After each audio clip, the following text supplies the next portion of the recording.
Hey guys what's up, कैसे हो आप सब लोग। मैं डॉक्टर पवनजीत सिंह और आप मुझे देख रहे हैं बायोकेम क्रॉनिकल्स चैनल पे। तो अपनों ने पिछले लेक्चर में किया था types of solution according to face. अपनों ने 9 टाइप्स ऑफ सॉल्यूशन देखे थे अकॉर्डिंग टू फेस। उसमें से अपने को जो ज्यादा काम करना है वो दो टाइप्स ऑफ सॉल्यूशन पे करना है। दो टाइप के सॉल्यूशन पे अपने को ज्यादा काम करना है। पहला तो जिसमें सोल्यूट था अपना सॉलिड, और जो सॉल्वेंट था वो था लिक्विड। ठीक है, जिसका एग्जांपल अपनों ने देखा था कैम्फर। ठीक है, और जो दूसरा अपने को ज्यादा काम करना है वो करना है अपने को जिसमें सोल्यूट होगा गैसियस और जो सॉल्वेंट होगा liquid.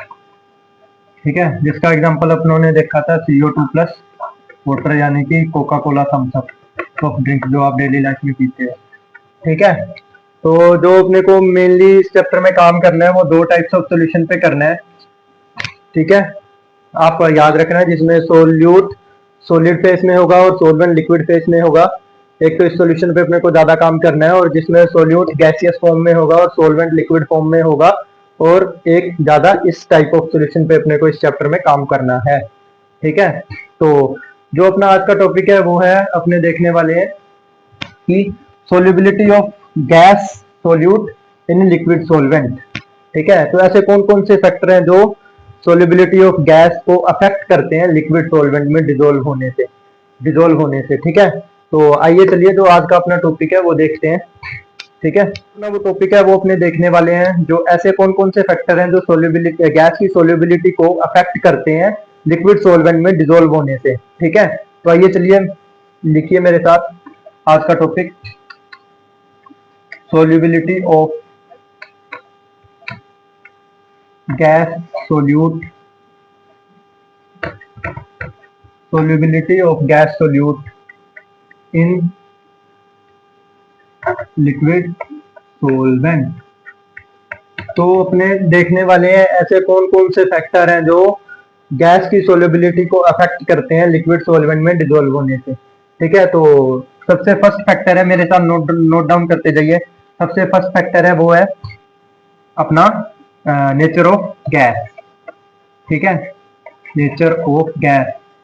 Nature of gas is the first factor which affects the solubility of gas in liquid solvent। ठीक है, तो अपने इसका एग्जांपल के थ्रू देखते हैं। अगर अपनों ने एक कंटेनर लिया जिसमें लिक्विड है, ठीक है, और गैस है।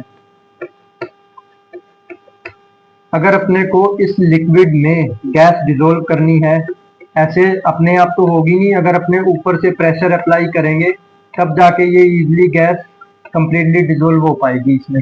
ठीक है, तो अपने एग्जांपल देखते हैं HCl गैस का, जो कि एक पोलर गैस है। ठीक है, HCl gas is a polar gas.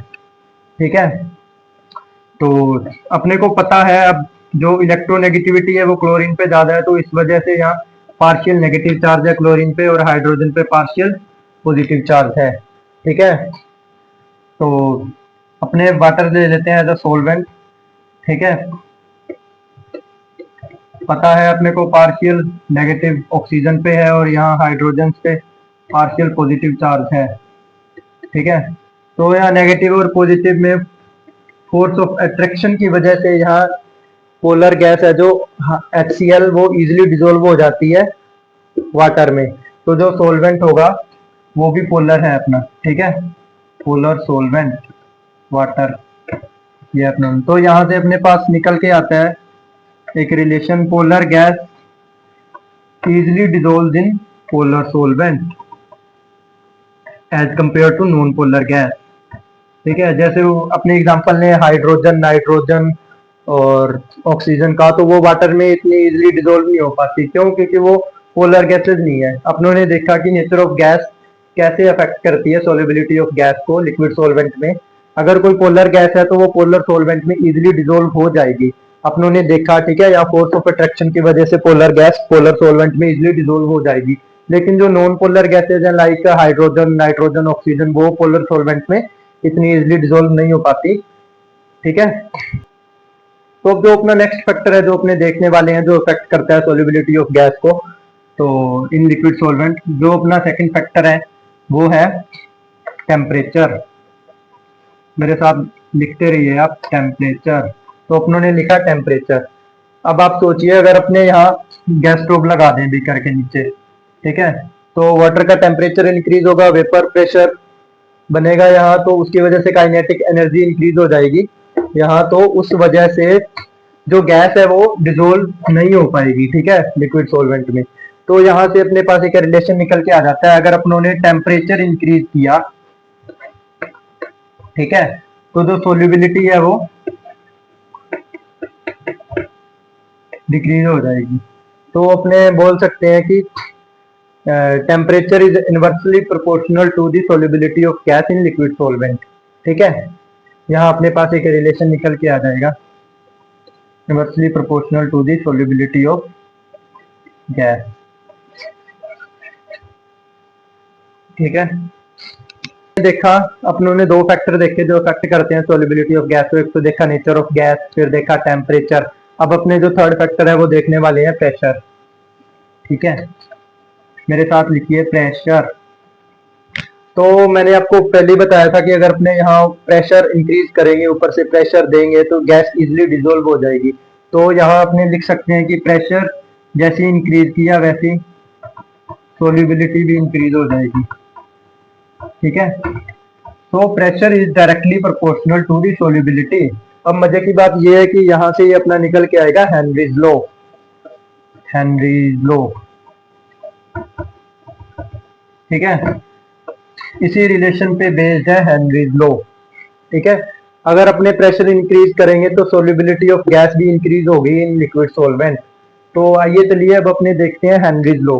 तो अपनों ने देखा pressure is directly proportional to solubility,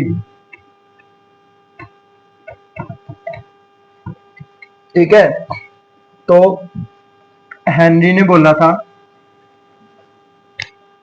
कि जो प्रेशर है ना वो डायरेक्टली प्रोपोर्शनल है मोल fraction of gas in liquid solvent, ठीक है। तो आइए चलिए सबसे पहले अपने डेफिनेशन देख लेते हैं हेनरीज लॉ की। तो मेरे साथ डेफिनेशन लिखी है हेनरीज लॉ की। The partial pressure, the partial pressure applied by any gas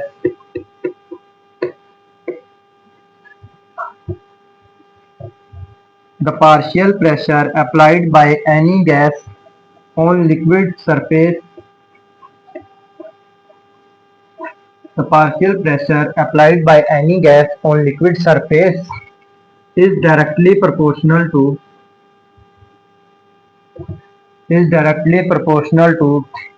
mole fraction of is directly proportional to mole fraction of gas present in liquid solvent.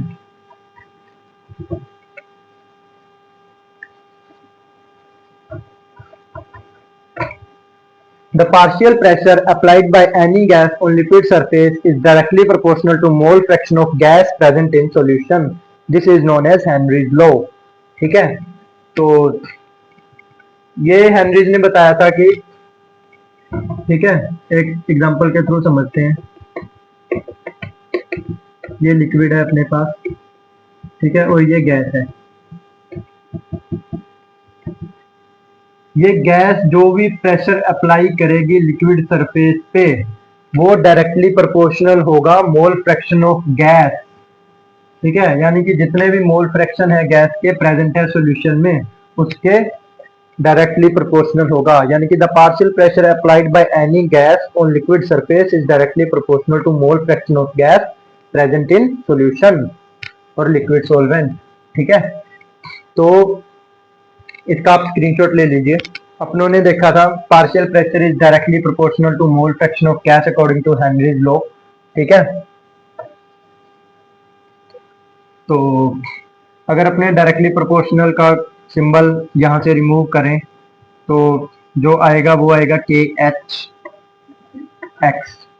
जो के एच है वो यहाँ है हेनरीज कांस्टेंट, हेनरीज कांस्टेंट,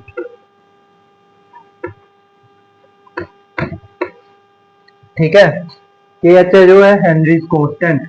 अगर देखो, अगर अपने यहाँ प्रेशर को कांस्टेंट रख दें, ठीक है, तो जो रिलेशन निकल के आएगा वो आएगा mole fraction is inversely proportional to K H.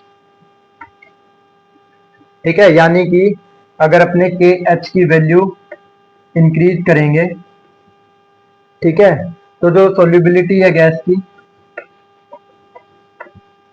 वो डिक्रीज होगी। ठीक है, तो यहाँ से अपने एक third factor second number factor देखा था जो अफेक्ट कर रहा था सोल्यूबिलिटी ऑफ गैस को। टेम्परेचर अगर अपने इंक्रीज कर रहे थे तो सोल्यूबिलिटी थी वो डिक्रीज हो रही थी। ठीक है, तो यहाँ से अपने एक रिलेशन निकाल सकते हैं कि temperature is directly proportional to K H. ठीक है, temperature is directly proportional to K H.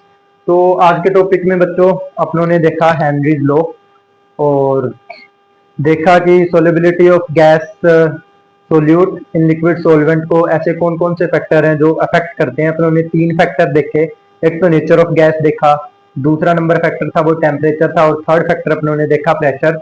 और उसके बाद अपने पास निकल के आया था हेनरीज लॉ, उसको अपनों ने पढ़ा, उसकी डेफिनेशन देखी। हेनरीज लॉ की डेफिनेशन आप अच्छे से याद कर लेना, एग्जाम में एज इट इज पूछी जाती है डेफिनेशन ऑफ हेनरीज लॉ। ठीक है, और काफी सारे एमसीक्यूज भी मिल सकते हैं आपको नीट के एग्जाम में हेनरीज लॉ से। तो ठीक है बच्चों, चलिए आज के लिए इतना ही करेंगे। Thank you.